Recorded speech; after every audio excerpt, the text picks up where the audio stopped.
Here we are halfway through March, and I am just now doing my January and February wrap-ups. Classic, honestly, so on par for me. But you know what they say, better late than never. Also, I really hope the sound in this video is okay because I'm experimenting with my new microphone. I'm really hoping that the noise canceling is working and that you can't hear my air conditioner, because that is the reason why I don't ever film out here in the living room. So far in 2025, I feel like I've been going through maybe a bit of a reading slump. I finished 5 books in January and only 3 in February, and I'm really hoping that things are going to turn around, but I just felt like I didn't really have that many books to talk about in January or February, so I just wanted to combine them and talk about them all at once. I actually have 10 books on here to talk about because I did DNF too, but I also have a few really good ones to talk about. I did not prepare my stats ahead of time, so let me calculate this in real time. For the stats, I'm going to talk about both months as a whole. Out of the 8 books that I finished, I had 5 fantasy, 1 general fiction, 1 sci-fi, and 1 romance. 2 DNFs, like I said, and in these 4 months, I read 4 of my 25 books to read in 2025, which I feel like is amazing. I feel like I'm off to a great start. My average rating was a 3.9, and I think that's it for the stats, so let's just get right into my first book, which was Iron Flame by Rebecca Yarros. This is, of course, book 2 in the Empyrean series. The first one is Fourth Wing, and I've talked about this series so much lately, I feel like, and everybody knows what it is, but if you don't, I'll just say it's a fantasy romance about dragons, and I loved Fourth Wing. I gave it 5 stars. I had an amazing time, and really what I had fun with was the dragons. I feel like I found them to be so funny, so entertaining, and it was just a really good time. And now that I have finished book 2 and I'm actually currently in the middle of book 3, I feel like the books have just lost that quality for me. I feel like we don't get as much of the dialogue with the dragons, and I feel like it's just not as fun, which is such a bummer because honestly, looking back, I think that is what I really enjoyed about Fourth Wing and not really the plot or the story itself. So with Iron Flame, it definitely took me a long time to get into it because it had been well over a year since I read the first one. But after probably the first like 150 pages, I did get sucked into it and I was kind of invested in the plot. So I was excited to finish it to see where the book was going, where the series is headed, but I was nowhere near obsessed with this book like I was with the first one. And I ended up rating it a 4.25 because I feel like I give a lot of books a 4 that I enjoy, but this one just felt like I enjoyed it a little bit more, at least towards the end. Like I was really sucked in and couldn't wait to get to the end of the book just to find out some answers. I rarely do quarter ratings, but I guess I just felt like this deserved a little bit more than a 4-star. And I'm reading Onyx Storm for a reading vlog, so I'm not going to get into it, but all I will say is it seems like this series is steadily going downhill for me unless things turn around. So definitely not a all-around 5-star series like I kind of thought it would be after the first book. Moving on to Beartown, which I forgot to mention, but these first 3 books were all part of a reading vlog. It was my reading my most anticipated books vlog, and this was definitely the most anticipated book I feel like I've ever had. Anxious People by Frederick Bachman was my favorite book of last year, and I've heard nothing but amazing things about Beartown. My bestie Mick has been recommending me to read it for so long, so I was so excited to finally start this. And it is a general fiction about a small hockey town called Beartown, and I call it a hockey town because that's really all there is going on in the town. The whole town either loves or hates hockey, and they are very invested in these boys teams. I think there's like middle school, high school, and then it sounds like maybe a pro level, I'm not really sure, but there are multiple hockey teams that are very much at the core of the town. And throughout this book, we are following the lead up throughout the season of one particular team, and at the same time there's something really tragic that happens to one of the young people in the town, and we are following how the town reacts to it. We see the chain of events and reaction of the hockey team, the townspeople, and just how divisive the events are. This is definitely a very tough emotional book, and this made me so angry. I feel like I've never read a book that really pulled out so many emotions in me, and for that reason I gave it a 5-star. If you want my full thoughts, you can watch that reading vlog, but I just really feel connected to Frederick Bachman's writing just because he writes in a way that is very easy to follow. It's not difficult, it's not like pretentious, but it's also very hard-hitting, and he writes about a lot of very tough topics in a way where I feel like you can really connect to it even if you've never gone through anything even remotely close to what's happening to the characters. I just feel so invested in his writing. Like I feel like a Beartownian. I felt pride, shame, everything for this town that I've never heard of, that I don't think is real, and I feel like he tells very important stories, and I'm glad that it's in a way that's very digestible that I think a lot of people would connect with. And this is the first book in a trilogy, and I cannot wait to continue it. I just really love it, and I feel like I could go on and on about it. So I'm gonna stop there, but if you want to hear more of my in-depth thoughts, then you can watch that video because I'm sure I ranted about it for a long time. Next book was Assistant to the Villain by Hannah Nicole Mehrer, and this is a book that I heard so many good things about. I feel like when it first came out, it was very popular, and I always thought,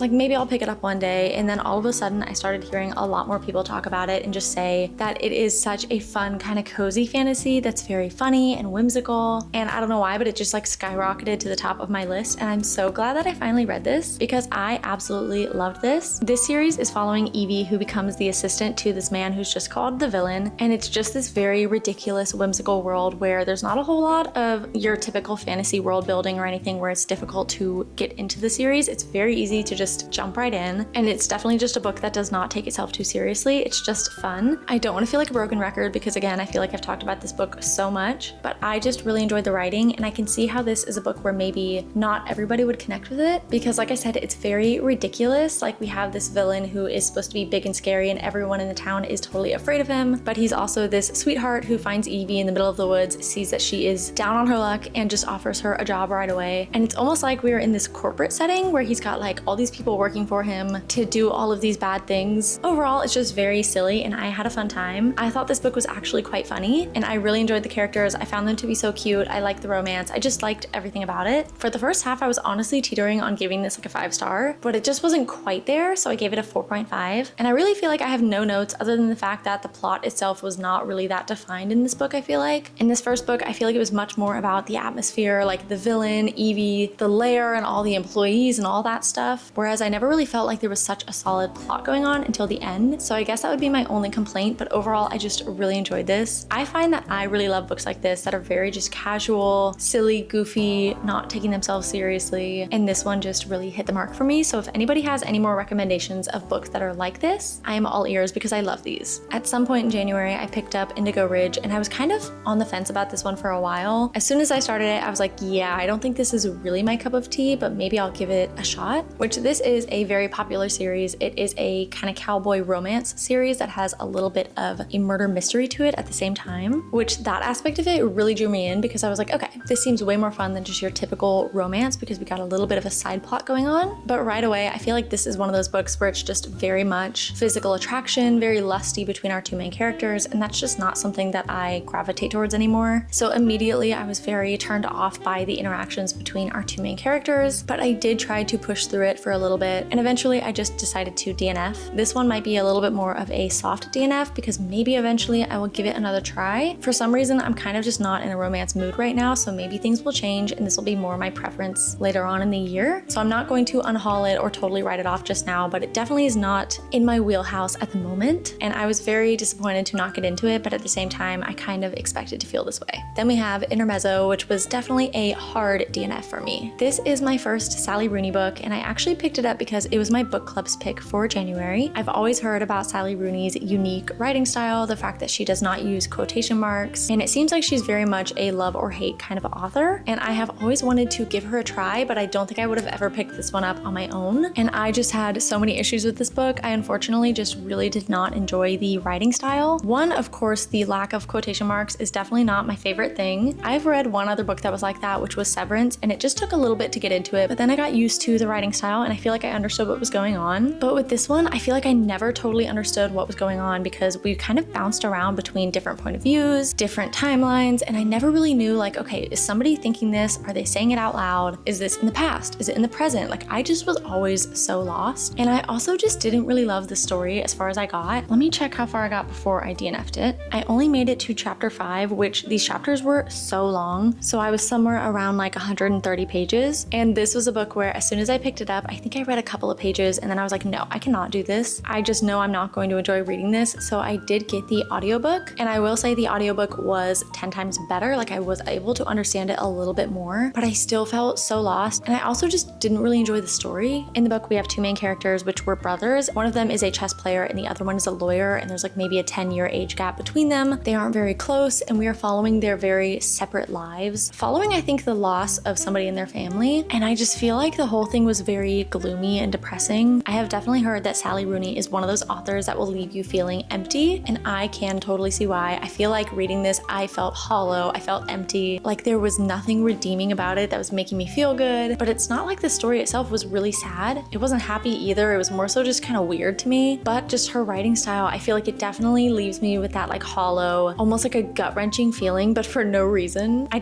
think that Sally Rooney is definitely not the author for me. Maybe one day I'll give another one of her books a try, but I just don't really have an interest to right now. And actually, all of my book club decided to DNF this book. I for sure would have DNF'd it probably after a couple of pages if it wasn't for book club, but I was prepared to listen to the audiobook and push through. But I did kind of like a check-in poll with everybody, and I was like, is anybody liking this? And everyone agreed we all were hating it. So we were like, why push ourselves to finish it? So we all DNF'd, and just just decided to pick a different book. So I definitely wasn't alone in my feelings, but I do know that there are a ton of people who really enjoyed this book. I think it very much just comes down to personal preference. If you are interested, I definitely recommend that you at least give it a try. And now that I'm thinking about it, I'm actually curious as to where the plot went. So maybe I'll look up like a Cliff Notes version just to see where the book headed, because now I'm kind of curious. After that, I picked up A Court of Wings and Ruin by Sarah J Maas, which is book 3 in the ACOTAR series. And then I'm sure you could see I also picked up book 4, which is A Court of Frost and Starlight. I did read these back to back in a video that I'm still editing. I'm hoping that that video will actually see the light of day, but I'm not entirely sure. But if you are not new here, then you've probably heard me talk about this stupid book for so long. This has been on my TBR for forever, and I have always said that I thought it had 5-star potential just because of the nature of where this book was headed and the fact that it was more like politics heavy and less romance, but I just never picked it up. And I don't remember if it was in my last TBR video or somewhere else, but I picked this up and I said to you guys, I really hope that this is my last time saying this to you guys, because it's probably getting old. I'm getting tired of saying it. This really better be the last time that I mention this book, unless it's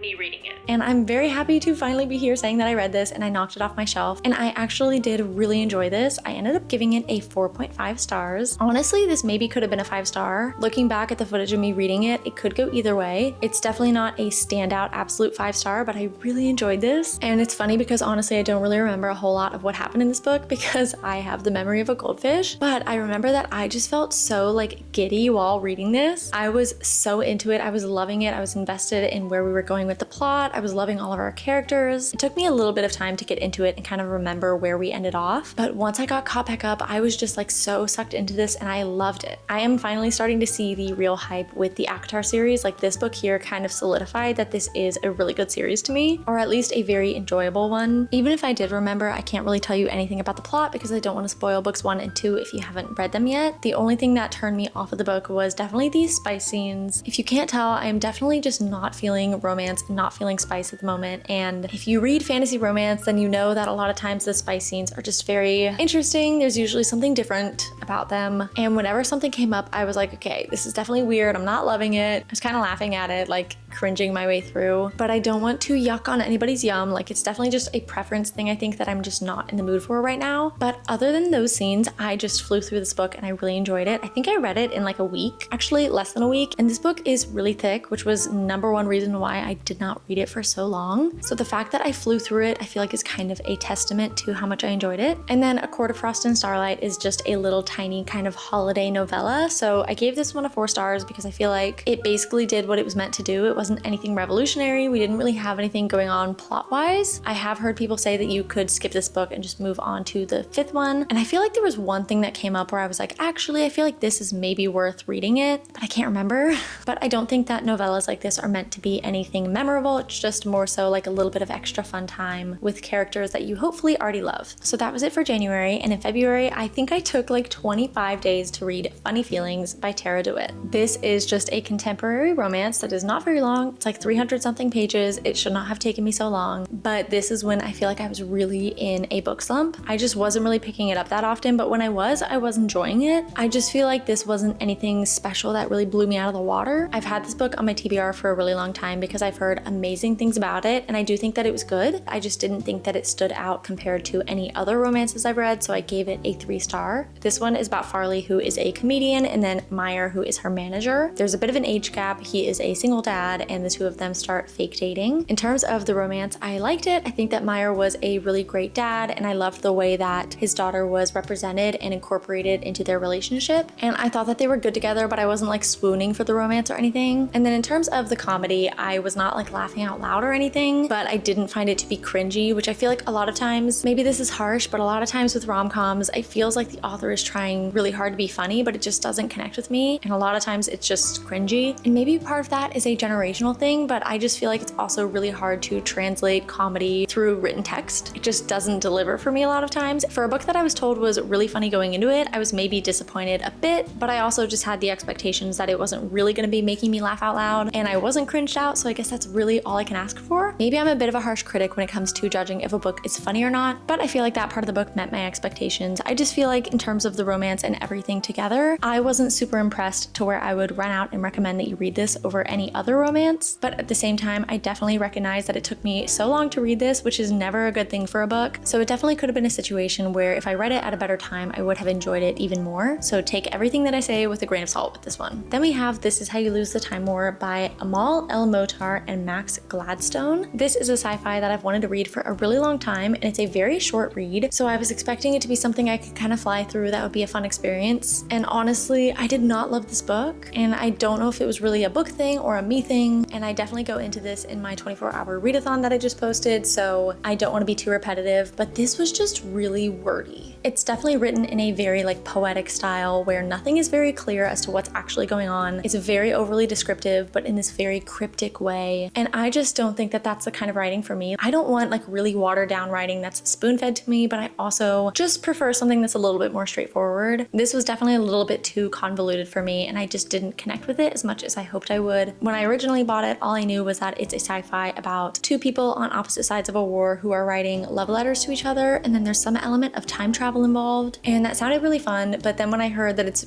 written in this sort of way, I was like, oh, yeah, I might not love that. And unfortunately, I did not love it. But again, I think that if you are into this sort of writing, you would probably really enjoy it. I think that it's probably an amazingly written book that is just above my pay grade. So I wasn't really sure how to rate it. For a while, I was like, maybe I won't give it a rating, but I ended up giving it a 3-star just because I didn't really know what else to give it. And last book that I read in February was Apprentice to the Villain, which is book 2 after Assistant to the Villain. And I honestly probably should have just combined those books originally, but I forgot about it. So I don't have much to say about this one because it's basically just an extension of book 1. I didn't love this one quite as much as I did the first one, but very minimal difference. Like I still really enjoyed this one. And I just think this is such a fun series, and I can't wait for book 3 to come out, I think in August. Whereas the first one was a 4.5, I gave this one 4 stars, and I don't remember exactly why. There wasn't like a concrete reason as to why I didn't love this one as much. I just feel like I didn't have quite as much fun, but I did enjoy that in this one. I feel like we had a little bit more of a developed plot going on, so that was fun. And then I feel like we had just as much whimsy and ridiculousness as we did in book 1. So getting rid of the DNFs, these are the 8 books that I finished in the first 2 months of the year. I would say for sure my favorite in January was Beartown, and then my favorite in February was Apprentice to the Villain. I know that overall I haven't read a huge quantity of books and I had a few misses, but I feel like most of the books that are on here I really enjoyed. So it's really not that bad of a mix. And I'm currently just feeling like I'm in such more of a reading mood. So I'm hoping that in March, I will continue to read much more than I did in the first 2 months. Honestly, we are not off to that great of a start, but I'm trying to change that. But I feel like that's just life. Sometimes you have a lot of time to read, other times you are too busy or you're just not feeling it. So hopefully things get better throughout the year and I am no longer in as much of a book slump. That would be ideal. I feel like that was a lot to get through. So if you are still here, I would love to know what books you guys have been reading and what have been your favorites so far this year. I feel like I just really need to catch up with y'all. But as always, thank you for watching. I hope you enjoyed, and I'll catch you in the next one. Bye!